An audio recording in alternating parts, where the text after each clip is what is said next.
നമസ്കാരം. Raf talk ഫുട്ബോളിലേക്ക് അവർക്കും സ്വാഗതം. FC ബാഴ്സലോണ പ്രീ സീസൺ ക്യാമ്പിലായിട്ട് UK എത്തിയിരിക്കുന്നു. ഈ ട്രാവലിംഗ് സ്ക്വാഡിൽ വളരെ അപ്രതീക്ഷിതമായിട്ട് സർപ്രൈസിംഗ് ആയിട്ട് ഒരാൾ ഉൾപ്പെടുത്തിയിട്ടുണ്ട്. മറ്റാരുമല്ല, മാർക്ക്-ആന്ദ്രേ ടെർ സ്റ്റെഗൻ.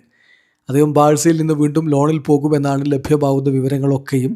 ആ ലോൺ മൂവ് കംപ്ലീറ്റ് ചെയ്യുന്നതിൻ്റെ ഭാഗമായിട്ട് ഡോക്യുമെൻറ്റേഷനൊക്കെ വേണ്ടി അദ്ദേഹം ബാഴ്സലോണ നഗരത്തിൽ തന്നെ തുടരുമെന്നായിരുന്നു ഇന്ന് നേരത്തെയൊക്കെ വന്നിരുന്ന വിവരങ്ങളെങ്കിൽ പിന്നീട് ബാഴ്സലോണ സ്ക്വാഡ് പ്രഖ്യാപിക്കുമ്പോൾ അദ്ദേഹം സ്ക്വാഡിലുണ്ട്. അദ്ദേഹം UK ട്രാവൽ ചെയ്തിരിക്കുന്നു ടീമിനോടൊപ്പം. UK അവർക്ക് മത്സരങ്ങളുണ്ട്. ബർമിംഗ്ഹാം സിറ്റിക്കെതിരെ, അതുപോലെ പ്രീസ്റ്റൺ നോർത്ത് എൻഡിനെതിരെ, അതുപോലെ തന്നെ നോട്ടിംഗ്ഹാം ഫോറസ്റ്റിനെതിരെയൊക്കെ അവർ കളിക്കുന്നുണ്ട്.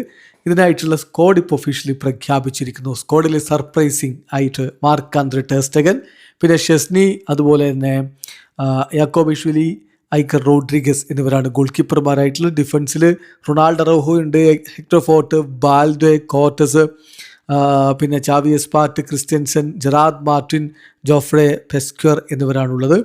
ഇനി മധുരിലേക്ക് ഫ്രങ്കി ഡിയോങ് പരിക്കുണ്ട് അദ്ദേഹത്തിന്, എങ്കിലും ടീമിനോടൊപ്പം ട്രാവൽ ചെയ്യുന്നു. Frenkie de Jong, Casado, Tomi, Brian Fernandez, Diarra, Bernal, Fermin, ഒഴിയൻ ഗോർഡൻ, പിന്നെ ഗുയെ എന്നിവരാണ് അവരുടെ മധ്യനിരയിലേക്കുള്ളതെങ്കിലും മുന്നേറ്റത്തിലേക്ക് ഇപ്പോൾ പുതുതായിട്ട് സ്ക്വാഡിലേക്ക് എത്തിയ കരീം അഡയേമി, ഹംസ അബ്ദുൽ കരീബ്, അതുപോലെ തന്നെ പിന്നെ സ്ക്വാഡിലുള്ളത് ഗിസ്റ്റാവ്, പിന്നെ ഫെർണാണ്ടസ്, റൂണി, അതുപോലെ തന്നെ ടുങ്കാഴ, അലക്സ് ഗോൺസാലസ്, ക്ലൈവേർട്ട് എന്നിവരാണ് സ്ക്വാഡിലുള്ളത്. ഹൻസി ഫ്ലിക്കിൻ്റെ കീഴിൽ ടീം ഇതാ പ്രീ സീസൺ ഫ്രണ്ട്ലി മത്സരങ്ങൾക്കും മറ്റ് ക്യാമ്പിനും ഒക്കെയായിട്ട് ഇംഗ്ലണ്ടിലേക്ക് എത്തിയിരിക്കുന്നു. വീഡിയോ അവസാനിക്കുന്ന ഫുട്ബോൾ ലോകത്ത് കൂടുതൽ വിശേഷങ്ങളുമായി റാഫ് ടോക്സിൽ എത്താം.